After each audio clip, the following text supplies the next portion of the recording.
All right, welcome to the deep dive. We take that stack of sources, articles, research, maybe even our own notes, and we try to filter out the most important nuggets, the key knowledge, just for you. Exactly. Think of it as a shortcut, maybe, to getting up to speed, with a few interesting facts thrown in to keep things, well, engaging. And today we're doing a deep dive that's specifically tailored for you, especially if you're prepping for exams like the UPSC.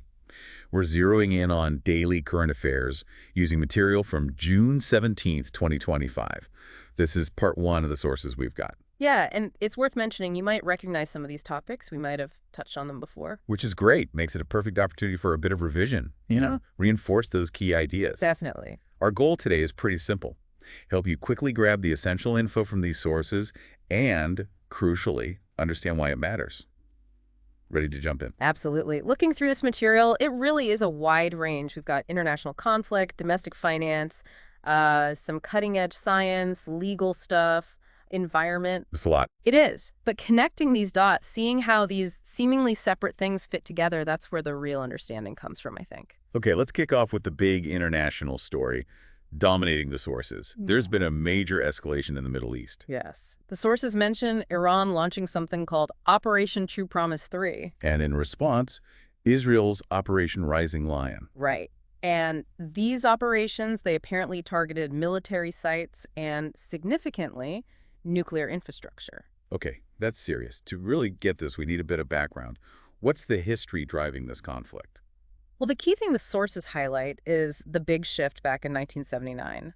Before the Iranian Revolution, Iran and Israel actually had, cooperation, diplomatic ties. Really? That's interesting. It is. But the 79 revolution changed everything. The establishment of the Islamic Republic brought in this very strong anti-Israel stance, and that's pretty much defined their relationship ever since.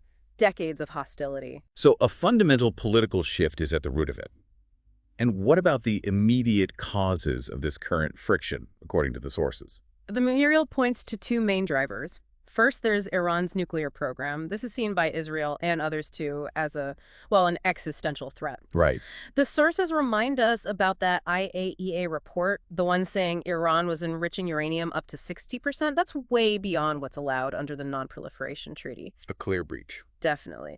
And the fact that there isn't a solid nuclear deal in place with the U.S. and Western powers, that's also mentioned as a factor, just adding to the tension. Okay, nuclear ambitions is one. What's the second driver? The second one is Iran's use of proxy groups. Strategic use, really. Oh, yes, like Hezbollah. Exactly. The sources specifically name Hezbollah in Lebanon and also Hamas in Gaza. These groups extend Iran's influence across the region and pose direct security challenges right on Israel's borders. Okay, so that explains the direct conflict. Yes. Well, what about the wider impact? How does this ripple outwards? Oh, the implications are huge, looking at what the sources say. Regionally, you've got that immediate risk of a spillover effect. Like involving Lebanon and Gaza directly. Precisely. The conflict doesn't just stay between Iran and Israel. It pulls in neighboring areas, destabilizing the whole region.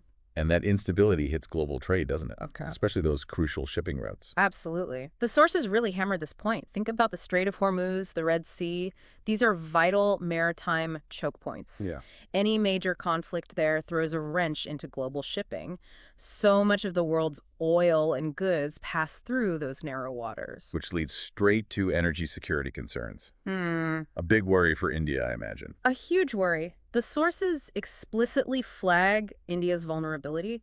We import most of our crude oil, and a lot of it comes via the Strait of Hormuz route. So disruptions mean price hikes, supply issues. Exactly. Potential headaches for the Indian economy. And it's not just about the oil flow now. It affects those big connectivity projects India's involved in too, right? Yes, this is another critical point the sources raise.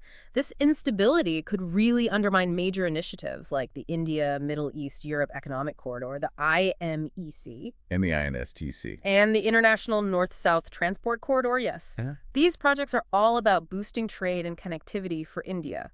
Regional conflict makes them much, much harder to pull off. Plus, India has this tricky diplomatic situation, needing to maintain ties with both Israel and Iran. It's a real balancing act. The sources touch on this diplomatic challenge, and there are practical concerns too, like potential disruption to India's operations at the Chabahar port in Iran. India's invested a lot there. So for you, our listener, tracking this isn't just about foreign news. It's about understanding how global politics economic weak spots, India's foreign policy limits, and events happening far away connect directly to trade, energy security, and strategic projects right here. It's classic geopolitical risk analysis. Well put. Okay, let's completely switch gears now. Let's move to the domestic economy, specifically the fintech world. There's some interesting news about Flipkart. Yes, the sources mention Flipkart getting an NBFC license, non-banking financial company. Right. And why is that significant? Don't they usually partner with banks? Traditionally, yes. E-commerce giants like Flipkart usually tie up with existing banks or other NBFCs to offer things like buy now, pay later, or loans. But this license means Flipkart plans to do direct lending itself. Ah, through their main platform and this Super.Money app the source mentions. Exactly. They're looking to offer loans directly to their customers, sort of cutting out the middleman, as you said. Okay, so remind us, what exactly defines an NBFC according to the source material? It's defined as a company that's registered under the Companies Act, could be the old 1956 one or the current 2013 version. And what's their main line of business? What do they actually do? Their principal business, as the source calls it, is financial activity. So giving out loans and advances, acquiring financial assets like shares, stocks, bonds, government securities, that kind of thing. Leasing and hire purchase are also typical NBFC activities. Okay, finance focused. Yeah. But what do they not do? The source makes a distinction there. Right. Crucially, their principal business isn't supposed to include things like agriculture, core industrial activity, buying or selling regular goods, unless those goods are securities providing non-financial services or dealing in property development. The focus has to be finance. Got it.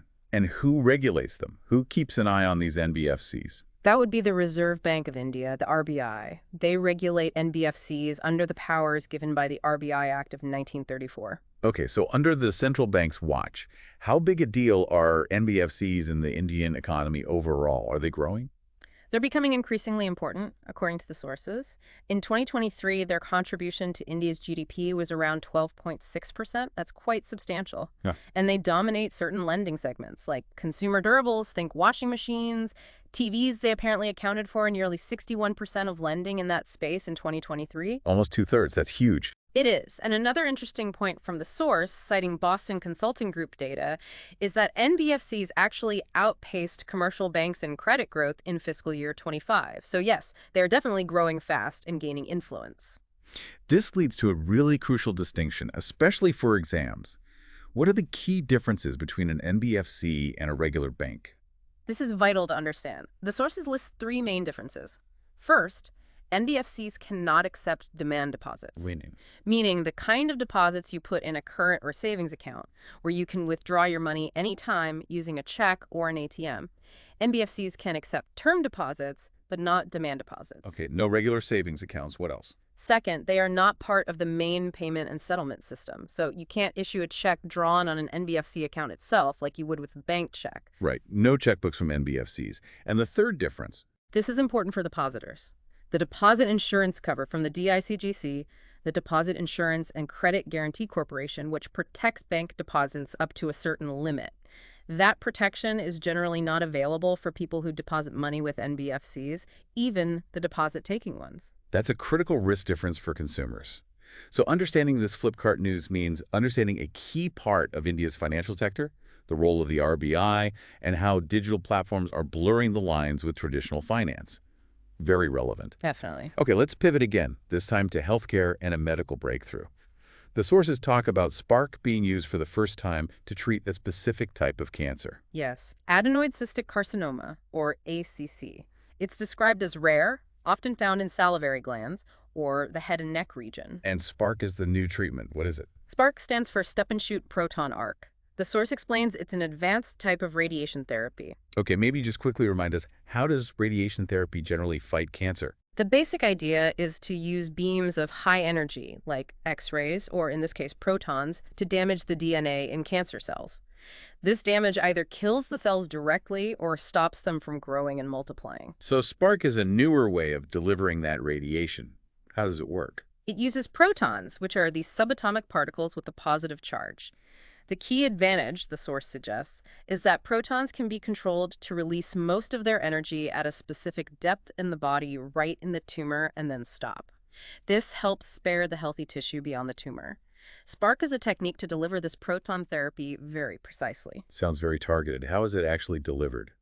The methodology. It relies heavily on sophisticated computer planning. The source says a program scans all the possible angles and positions in something called energy layers to figure out the optimal way to deliver the proton beams to cover the tumor accurately. Energy layers. What does that mean in this context? Think of the tumor as being made up of different slices or depths. An energy layer corresponds to aiming the proton beam with a specific energy level so it stops and deposits its dose within a particular slice or depth of that tumor. The computer controls this layer by layer. Very precise. And the benefits? Did the source quantify them compared to older methods? Yes, the main benefit is better quality radiation planning, especially for tricky areas like head and neck cancers or brain tumors, where you absolutely want to avoid damaging nearby critical structures. Like the brainstem or spinal cord. Exactly. The source specifically compares SPARC to an older proton therapy technique called SFOIMPT. It found SPARC reduced unwanted radiation dose to the brainstem by about 10% and, quite dramatically, to the spinal canal by 90%. 90% reduction to the spinal canal. Wow, that's significant for patient outcomes. Absolutely. Less radiation to healthy tissues generally means fewer side effects. The source also briefly mentions other cancer treatments just for context, like chemotherapy using drugs, immunotherapy, which harnesses the body's immune system, mentioning SAR T-cell therapy as an example, and stem cell transplants. So SPARC is a notable advance in radiation technology, offering more precision for certain cancers. This clearly falls under science and tech developments, health sector innovation, and understanding different medical approaches. Good to know. Indeed. All right, let's move into the realm of Indian polity and the judiciary. There's a Supreme Court judgment mentioned, Danya M. versus State of Kerala. It involved setting aside a preventative detention order. Yes, under Kerala's Antisocial Activities Prevention Act, or CAPA, from 2007. This judgment is important because it really reinforces a crucial legal distinction. Which is? The difference between a public order issue and a law and order issue. The Supreme Court, according to the sources, stressed this difference yet again. And this isn't a new distinction the court is making. Not at all. The source notes the judgment referred back to earlier cases like S.K. Nazneen versus State of Telangana from 2023 and Nenavath Buji versus State of Telangana from 2024. It shows the court consistently applies this principle. So what is the difference between law and order and public order? It sounds subtle.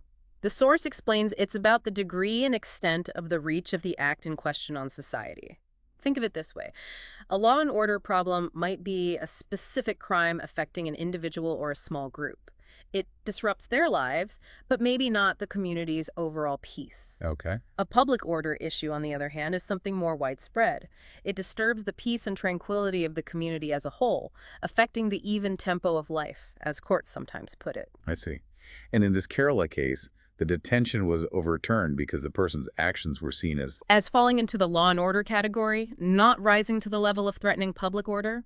And preventative detention, detaining someone before they commit a crime to prevent it, is generally only justified under the Constitution if there's a threat to public order or national security, which is a much higher bar. Where does this power of preventive detention actually come from in the Constitution? It's primarily from Article 22, specifically Clause 3.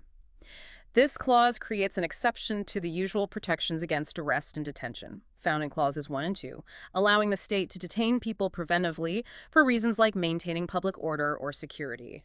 But Article 22 also builds in checks against misusing this power, doesn't it? Safeguards. Yes, absolutely. Critical safeguards. The sources list them.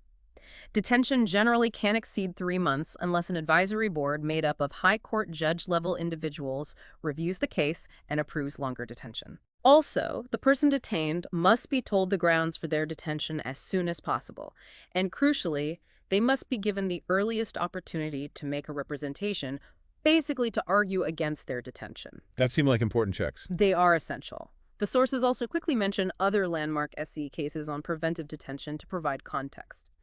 Like Rekha versus State of Tamil Nadu in 2011, where the court said this power must be used very rarely. Right. Vijay Narayan Singh versus State of Bihar, 1984, warning it shouldn't replace normal criminal prosecution. Ichu Devi versus Union of India, 1980, putting the burden on the authorities to justify the detention.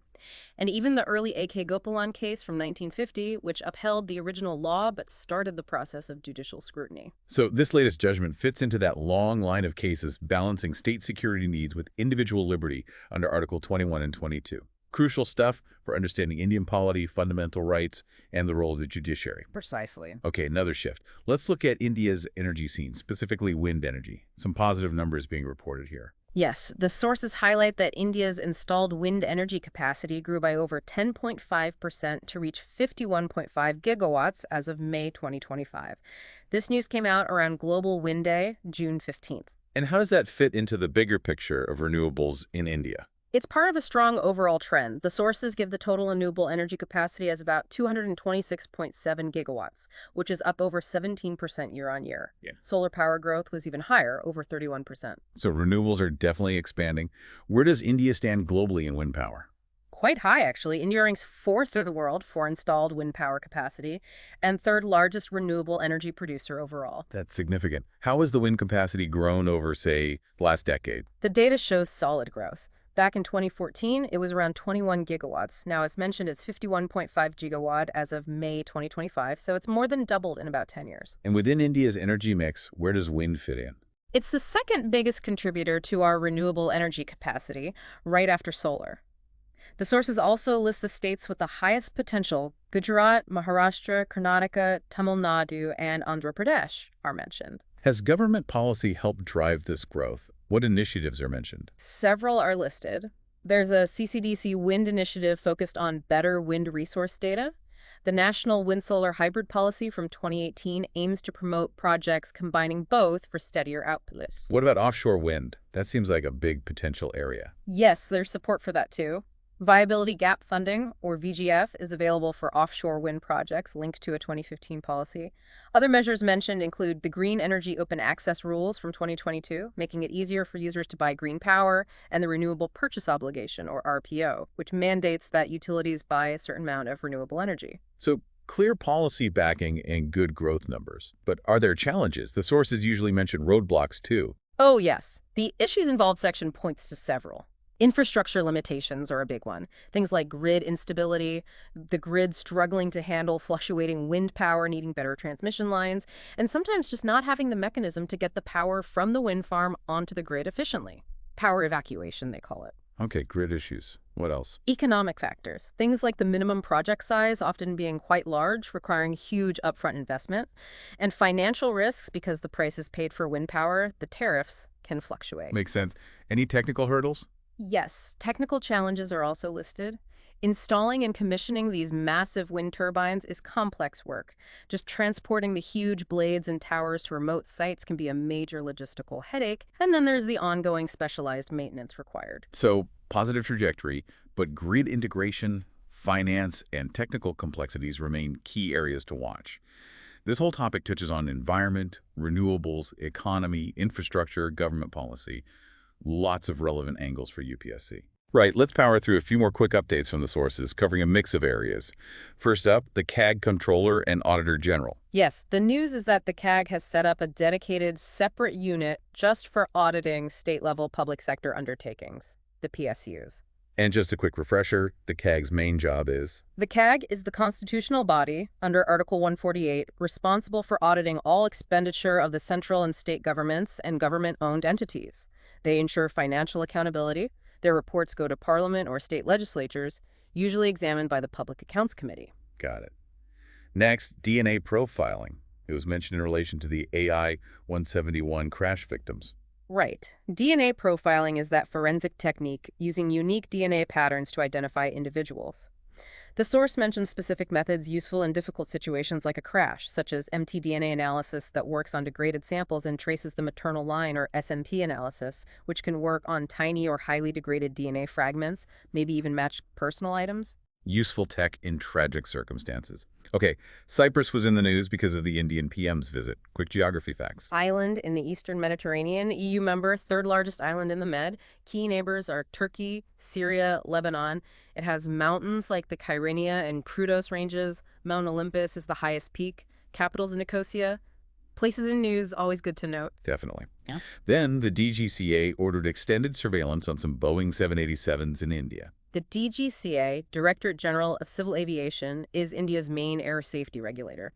They oversee air transport, safety standards, aircraft airworthiness under the Ministry of Civil Aviation. They also coordinate with the ICAO, the UN's aviation agency, which interestingly has a regional office right here in New Delhi. Okay. Shifting to education and development goals, there was a UNESCO GEM report on SDG 4 progress. Yes, the Global Education Monitoring Report. SDG 4 is the Sustainable Development Goal focused on quality education for all and lifelong learning. A key, rather concerning finding highlighted was a global increase in the out-of-school population, now estimated at 272 million, up by 21 million. An increase. That's worrying.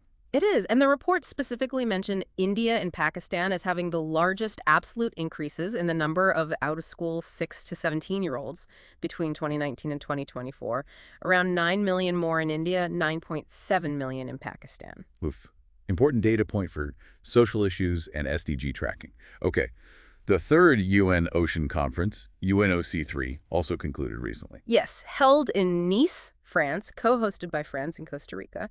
They adopted the Nice Ocean Action Plan. The sources say this plan aims to be a roadmap for SDG 14. That's the goal for conserving and sustainably using oceans and marine resources. Was funding discussed? Yes. It was noted that SDG 14 is actually the least funded of all the SDGs. There was also renewed commitment to finalizing that international treaty on plastic pollution and calls for action on climate change impacts like ocean acidification, environment and international agreements, key areas. Right. Quick sports update, World Test Championship. South Africa won the 2023-25 cycle, beating Australia in the final at Lord's. Just basics. It's Test Cricket's championship, runs over 2 years, top 9 teams, play series, points awarded, leading to a final. Got it. And the Simhachalam Temple was mentioned. Yes, due to restoration work using traditional methods. It's an important temple in Visakhapatnam, Andhra Pradesh, dedicated to Virat Lakshmi Narasimha, an avatar of Vishnu. Architecturally interesting, blending Orison and Chalukyan styles, and the deity faces west, which is unusual. Has ancient inscriptions dating back to the 11th century Chola king Kulotungada.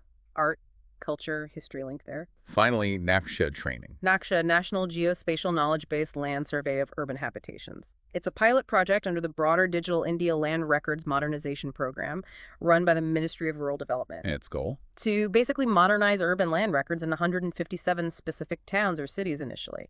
It uses high-tech surveys, both aerial and on-ground, to create accurate digital maps based on GIS technology. Governance, schemes, technology, land records, all rolled into one. Phew. Okay, that was a lot we covered today. Seriously, from the complexities of the Middle East conflict and its economic fallout, to fintech evolution in India, advanced cancer treatments, core judicial principles, renewable energy progress, and its challenges. And then zipping through updates on everything from the CAG, DNA tech, Cyprus, air safety, global education stats, ocean conservation, cricket, temple restoration, and land surveys. It really highlights how interconnected everything is, doesn't it? Seemingly separate news points, all contributing to this complex picture of India and the world. Absolutely. And seeing those connections, understanding the why behind the headlines, that's so crucial, especially when you're preparing for something like the UPSC that demands that broad analytical perspective. Couldn't agree more. It's about connecting those dots, asking how global events, technological shifts, economic changes impact not just the big picture, but also fundamental rights, daily life, and the institution's judiciary, regulators that try to manage it all. Maybe something to ponder is just that. How do our institutions keep pace with this rapid change across technology, economy, and geopolitics while still protecting core principles? That's a great question to chew on. Indeed. Well, that wraps up this deep dive for today. We really hope you found this breakdown helpful. If you did, please do take a second to like this session and subscribe for more. Thanks for joining us.